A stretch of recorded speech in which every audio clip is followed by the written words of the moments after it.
Dünyanın bugün sosyal adalete, sosyal barışa çok daha ihtiyacı olduğu bir dönemden geçiyoruz. Türkiye, Sayın Cumhurbaşkanımızın liderliğinde yola çıkarken hiçbir şey eskisi gibi olmayacak dediğinde tam da bunun için bütün grupların 80 milyonun kardeşliği için engelli engelsiz, kadın erkek, yaşlı genç herkesin ama herkesin bu ülkede yaşayan herkesin birinci sınıf vatandaş olduğunu hissetmesi ve yaşam kalitesini buna göre belirlemesi gerektiğine inandık. Yüce Mevlam'a hamd ediyorum ki kurucu Aile ve Sosyal Politikalar Bakanlığı yaptığımız sırada hem hukuki düzenlemelerinde Sayın Başbakan Yardımcı Maliye Bakanı'ydı. Onlara verdiğimiz mali destekle, önemli sosyal projelerle bugün artık engelli kardeşimizin önündeki engelleri kaldırıp onlarla ilgili hedeflerimizi, iddiamızı büyütmeye devam ediyoruz. Ve şuna inanıyoruz. Herkes mutlu değilse biz mutlu değiliz. Herkes huzurlu değilse biz huzurlu değiliz.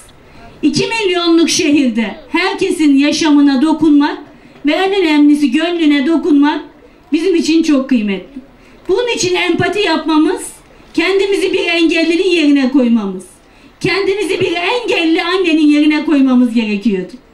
Engelli kardeşlerimizin yaşamına nasıl dokunacağız bunun için çalıştık.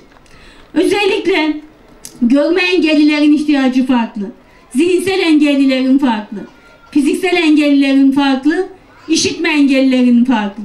Her bir engelli grubunun eğitimlerini tamamlamalarını, onları kalkınmanın bir parçası yapmayı, 2023 yılında biz eğer dünyanın 10. ekonomisi nasıl olacak? Toplumun %10'unun aklını kullanacağız. Elinde bir engel var, ayağında bir engel var, kafa zehir gibi çalışıyor. Artık kafa devrimindeyiz. Ben onun o kapasitesini kullanmazsam hangi hedefe gidebilirim? Ve benim medeniyetim bana bunu emrediyor.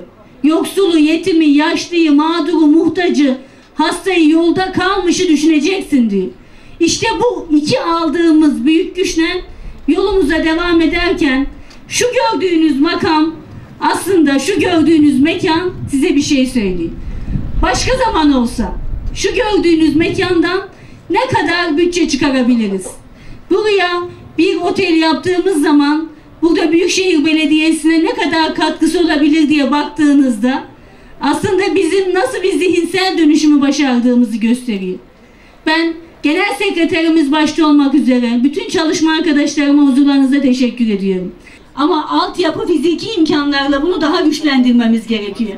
Bakan Yardımcımızın, Ali Bakanımızın destekleriyle Şehit Kamil'de çok önemli rehabilitasyon merkezlerini yaptık. Ama artık toplumun %10'unun engelli olduğu yerde mekanı büyütmemiz gerekiyordu. Bir yıl sonra bu güzel engelsiz rehabilitasyon merkezini hayata geçireceğiz. Gerçekten eminim bir yıl içerisinde hayata geçecek ama maketine, resmine bile baktığınız zaman çok etkileniyorsunuz. Muhteşem bir eser olacak. Ben tekrar başkanımızı ve ekibini canı gönülden tebrik etmek istiyorum. Gerçekten toplumun birlikte yaşamanın gerektirdiği bütün diğer tesisler, diğer bütün etkinlikler içinde imkanlarımızı seferber ediyoruz. Bu çok önemli. Zaten Gaziantep'in başarısı da burada yatıyor. Engelli kardeşlerimizin aktif olması çok önemli.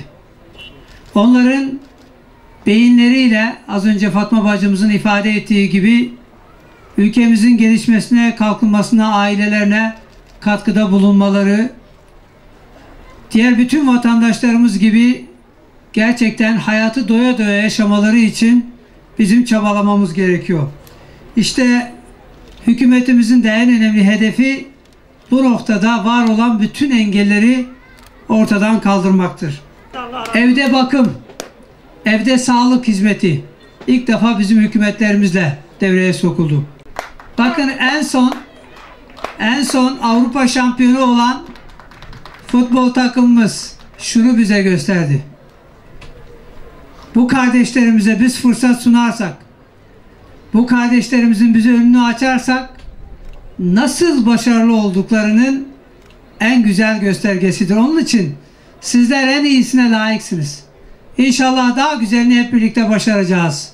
Yakın coğrafyamızda sıkıntılar var. İnsanlık trajedileri devam ediyor. Maalesef bu bölge, Orta Doğu özellikle barışa muhtaç, huzura muhtaç. Kaynaklarımızı biz birbirimize çatışmaya değil, işte yıkmaya değil, tam aksine bizim inşa etmeye harcamamız gerekiyor. Fakat maalesef yakın coğrafyamızda büyük bir fitne var. Yine 100 yıl öncesi olduğu gibi büyük bir oyun oynanıyor. Allah'a şükürler olsun. Türkiye'de güçlü bir hükümet var. Cumhurbaşkanımızın liderliğinde, Başbakanımızın liderliğinde ve bütün bu gelişmelerden ülkemizin en az etkilenmesi için burada yeni bir oyun sergilenirken, büyük oyun sergilenirken Türkiye'nin en az etkilenmesi ve bölgesel, küresel aktör olarak kazanımlarının kaybedilmemesi için elimizden geleni yapıyoruz. Bu dönem her dönemden daha fazla birliğe ve kardeşliğe ihtiyacımız var.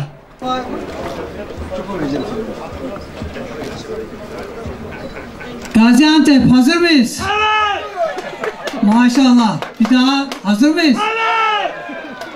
Süper. Evet. Ya Allah Bismillah diyorum ama mikrofonu tekrar Fatma Bacı'ya veriyorum. Sayın Başbakan Yardımcımız siz Bismillah deyin. Bismillah. Ya Allah Bismillah. Hayırlı olsun inşallah.